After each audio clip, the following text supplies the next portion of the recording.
I just got laid off of my first ever corporate job. And honestly, I think it was kind of a win for me. Here's why. If this is not peak adulting, I don't know what is. I graduated with flying colors. I tried to. The pandemic hits when I graduated. So the corporate industry went to shit at that time. So whatever offer that I got, I took it, girl. I took it. And here we are after 4 years. Laid off and unemployed. But honestly, instead of crying onto my laptop into my offboarding email from my HR, girl, I'm taking it like a champ and I'm treating it like my sabbatical era, my unpaid leave era, literally unpaid. So, here's my story. And honestly, if you are also dealing with the same situation, this video might just be what you need. And I'm gonna tell you why you should be okay and why you should see it as a win. So let's rewind back to 2020, right? At that point in time, I got back from Turkey. I had a student exchange program there. Had the best time of my life. The best time. I was carefree. I was free-spirited. I was there. I was present. And then, of course, the pandemic hits. But my friends and I, who were in the program, refused to come back.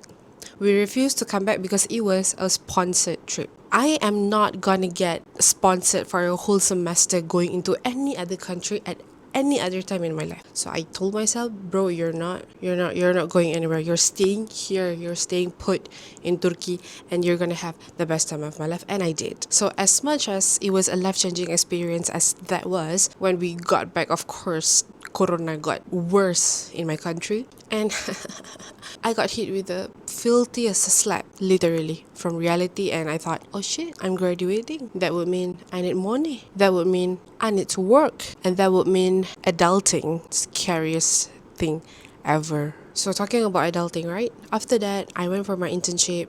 I prayed so hard because I wanted a job, because I refused to want to stay unemployed for a long time in such uncertain periods. Like at that point in time, businesses were closing, companies were filing for bankruptcy, and operations all around the world were ceasing because nobody had money to proceed business as usual. What had happened was I got a HR position in a company that looks like the employer of my dream at that time. Why? Because first, the on-site office is only 20 kilometers away from my house. So for you Americans and weird countries out there that don't use kilometers, here's the conversion for you. And that is near, okay? We are talking near. That's a very convenient distance. Well, yeah, that's a very convenient distance. That's all that I had to say. That's first. Second, it was a full work from home position. So I get to work at the comfort of my own bed. Okay. And third, of course, there are medical and social employment benefits. And when I mean social, I mean, I can go to hobby classes and actually claim for it. And fourth, this company, from what I know, from what I've read at that point in time, it was basically like a top 5 or a rather top 10 of the best employer or the most preferred employer by graduates in my country. So fast forward, about 2022, at the end of 2022, I've been in the same position for 2 years plus. And I could slowly sense from the very near distance, up in the air, the ultimate burnout, crippling to my brain, to my soul, and my body. Slowly but very, very, very sure. And at this point, I'm only performing my D job.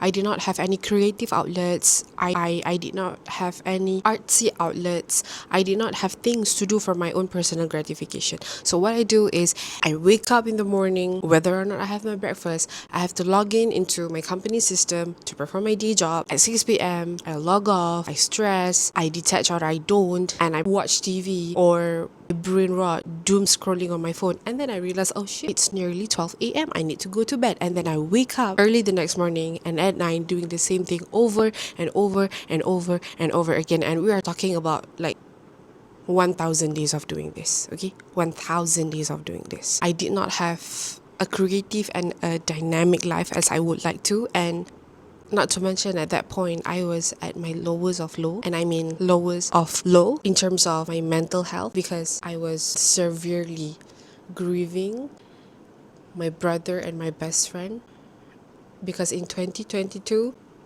both of them passed away and I lost them exactly 51 days apart. I lost my brother, and exactly 51 days apart I lost my best friend. So not only I sense the burnout coming, but girl, I'm not okay here. I'm not actually logging into my company system. I'm just there, working with muscle memory, going with whatever my fingers choose to type on my laptop, honestly. So at this time, I was cycling through the exact same routine that is not personally gratifying me in the inside, and grieving and being sad all the time, and staying with my mom and dad, and then seeing them shattered, crushed to absolute pieces of losing their son to a sudden death. What is even life? What is even all these commitments? Why do I even have to wake up at 9 a.m. every morning and commit to this job if life is this fragile? Why do I sign up for a burnout if at the end of the day life goes to shit? So end of my second year of working there, I finally held up the courage of writing my resignation letter. And right is the word to be emphasized here, because do you think I'm a coward? Yes. A coward because I wrote it and I saved it to my draft like a bad girl. Okay, I did not send it. I wrote it, I saved it to my draft for a year, for a freaking year, 365 days. Okay, I'm a coward. Okay, my brain is not functioning properly. Adulthood was not as adventurous as I wanted it to be. Having more money to do what I wanted, to gain new experiences, to eat what I crave, to buy things I wanted. But my heart, my soul, my brain, my mental health is crushed. I'm shattered in thousands of pieces every single day. I was living in fear. I had manic anxiety episodes. My husband is the sole witness of this craziness. Okay, he was the sole witness of looking at me with puffy eyes, crying in my sleep. He was the sole witness of looking at me in the middle of the night, not breathing in my sleep. And I woke up with actual shock and possibly a blue face because I was not breathing in my sleep. That's how bad my manic anxiety episodes were. So my absolute mistake here, though I hated my job, not for that company being the worst, or not for my team being assholes, and not for my boss being the worst person. It's just I have no willpower to take charge of my life. I don't want to change anything. I was just sitting in this cycle of craziness and letting myself rot basically in worldly hell. Honestly, at that point in time, I should have resigned and follow my dreams. Even if my dreams is just probably going for a job that doesn't pay as much, but it leaves me in peace at night. It is dynamic. It gives me opportunities for me to explore my creative side. And it is neither. It went away. So yeah, what I was saying, I should have just resigned and follow my dreams, even if, because I'm that kid at school who doesn't necessarily have an ambition. I remembered in my elementary school, my teacher was asking the whole class hey, what's the ambition? What you want to be when you grow up? Your girl confidently put her hands up and said, I want to be a car racer. Baby, car racer. I told my teacher, girl, I want to be a car racer. I should have resigned and be a car racer, honestly. So all of that to say, and then we got the email. We got a schedule in our Outlook for the call. And the thing is, an email from your big boss or a schedule for a call from your big boss does not have any agenda in the email body. They are not telling you any details. They're just hey, blocking your calendar so we could speak soon. All these fake emails, that could only mean one thing. And that one thing is, well, the day came. We were all gathered in this massive meeting room, our office. At this time, we have gone back to office, hybrid working. And she told us. She announced it. She was like, we're divesting. We're selling off our portfolios. We're partially shutting off the business. So bye. When you are in a HR position, you are supporting the portfolio as the business. And when they divested the business, they sell off the business to another company. No business, meaning no employees. And no employees would equal to no HR. No employees, no HR needed. So bye HR. And when I was informed, I was impacted by it, right? From that day on until my last day in office, I did not cry a single tear. Your girl did not cry a single tear about it, because the moment I was informed formally by my big boss, like, hey, you're impacted by, bottommost pit of my heart, I just felt, oh shit, like this is probably the push that I needed. I saved my resignation letter in my email draft for a whole year, a year and a half, right? So might as well the universe and God tells me, let go of. Bang. So I got slapped just now by reality when I got back from Turkey and realizing that I'm an adult and I need to work. And this is another slap. This is the more powerful slap, but a slap that wakes me up rather than hurts my cheeks. You know, like it is a slap that tells me, just go try to do what you want. You don't have to get a job there and then after your last day in office. You could just relax and chill at home first. So as we know, I did not cry and I did not take my layoff as like a fail for me basically. And instead of spiraling, instead of having many episodes of anxiety more, I decided I'm taking a sabbatical of my own terms. I'm taking a literal unpaid leave for myself and restarting. So it's like unemployment but like Gen Z aesthetic, you know? I'm like cool. I don't have a job, but I'm your cool friend. Okay, but no, really, I'm truly giving myself about 3 to 5 months of literal rest at home and just making this about hobbies and passion projects. So, you know, I'm gonna still wake up early. I'm gonna try to exercise. I'm gonna try to, I don't know, making a YouTube video and hopefully staying consistent in making the YouTube video. Go up, absorb all these like vitamin D's that the sun gives us. Picking up even new hobbies and touch grass, because baby, our generation needs to put that phone down and touch grass. We need to go grounding with the mother nature. Okay? But jokes aside though, jokes aside, as the title tells you, I'm taking it as a win, right? So you're probably asking like, why is it a win? So one, it is because instead of me resigning and having to start from zero here, I mean financially zero, because if I resign, I'm not getting compensated. And the fact that I got laid off, I'm compensated. So I'm not really on unpaid leave.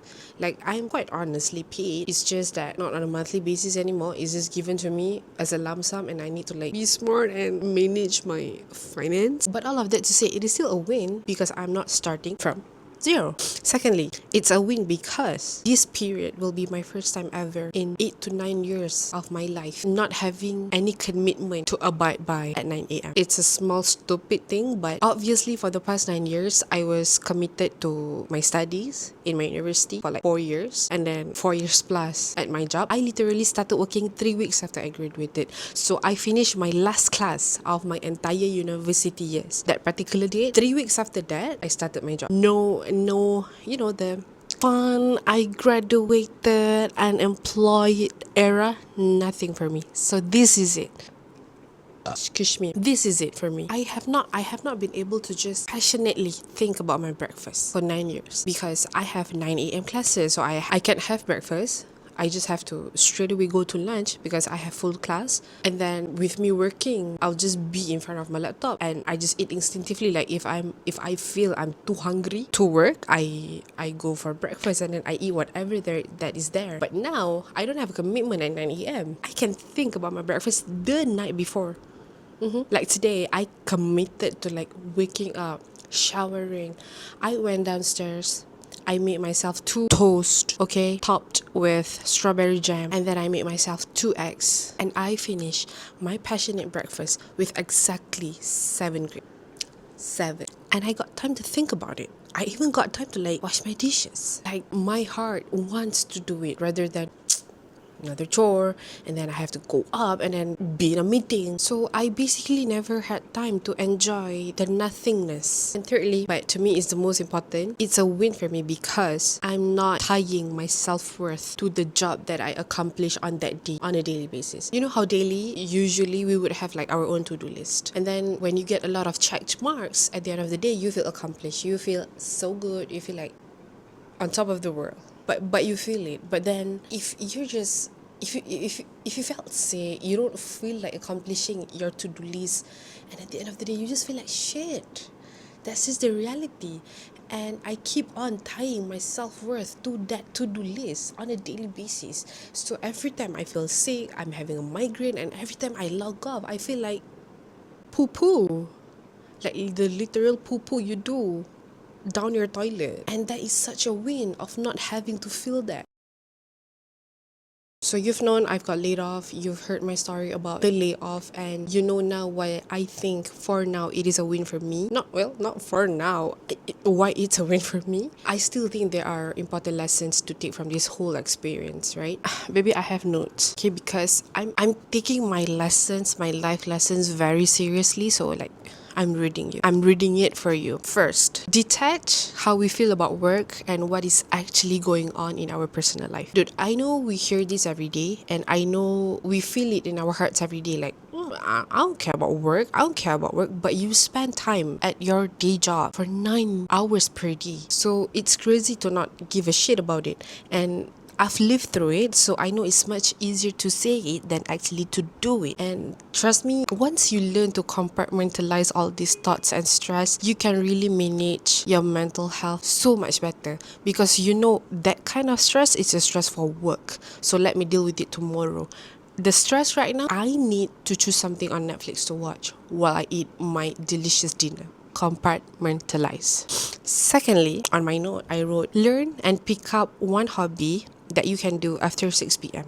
So at any time you finish your job, right? Have one hobby that you ultimately like, so that when you get off work, you don't just brain rot. That is so not healthy for how you feel. So have some time. It could be like, what, you finish work at 6, you need to like lie down for 20 minutes, and then you need to like work out for like 30 minutes, and then starting at like 8 or 8:30 p.m. to like 9:15, just do something that you like. You like playing guitar, play it off. You like drumming, you drum. You like adult coloring, buy those colored pencils and that book. You like journaling, do it. Buy all those stickers with your hard-earned money and do it, because those are the only things that you can truly put your passion in. And when you can do something you are passionate about daily, it truly motivates you to do something that you're not passionate about. And for a lot of us, it's our day job, bro. And third, in my note, I wrote, even if you are the best performing in your team, do not tie your worth and your skills to your company. Even if you're Steve Jobs, you get replaced within a day, within hours. Trust me, I was in HR. I know how low the price tags of actual human manpowers are. You're not an asset, baby. You're a manpower. Your energy. You're an energy that we are consuming out of. And then when you're done, we are even more done with you.